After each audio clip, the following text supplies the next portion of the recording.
During World War II, Rosie the Riveter was a fictional character created to help persuade women to begin working while men were being drafted for the war. Rosie the Riveter posters were placed on factory buildings for only a few days. However, they gained publicity quickly. Rosie's image of a hard-working riveter showed support to women who were frightened in joining the war effort. The impact of Rosie was that even though she was a fictional woman icon, she motivated many women to sustain their lives as home workers when earning extra funds for their families.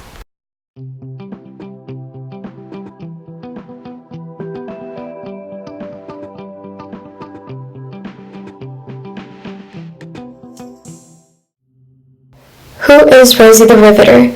Rosie the Riveter was a fictional character created by J. Howard Miller, but redesigned by Norman Rockwell.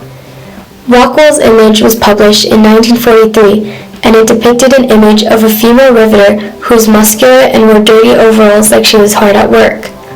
On the other hand, Miller's image of Rosie was created in 1942, showing an attractive feminine woman.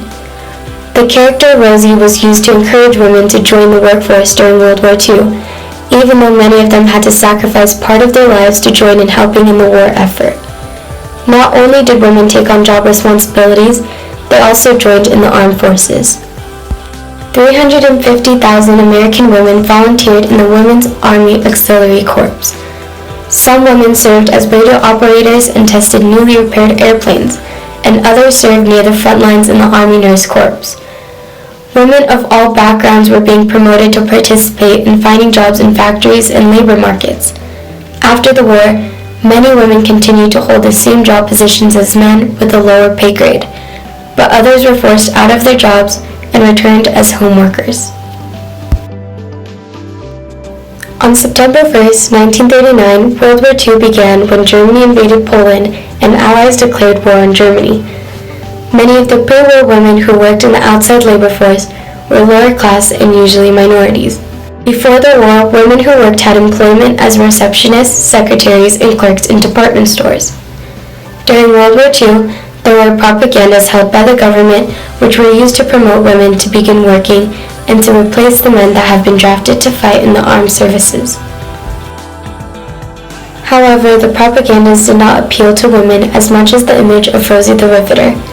These women, after joining the war effort, had to maintain their role as a home worker or mother while doing a hard job typically tasked for men.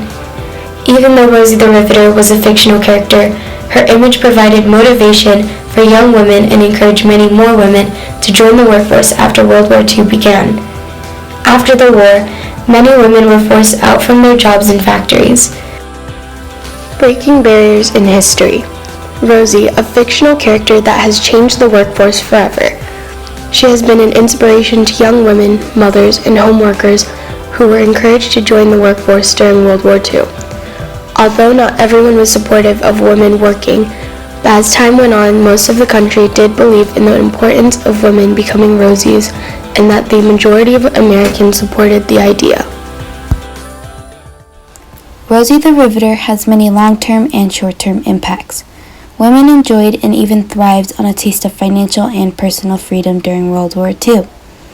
But the war itself impacted women, changing the workplace forever. Women's roles continued to expand in the post-war era. Nathan Patty, a park ranger from Rosie the Riveter World War II Homefront National Park, stated, "Rosie the Riveter and movement she was a part of was not permanent. As that progress was retracted, we still have discrimination today.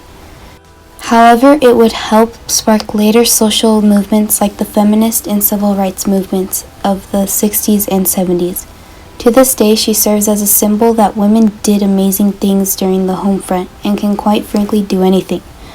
Rosie the Riveter and her effects on America are complicated."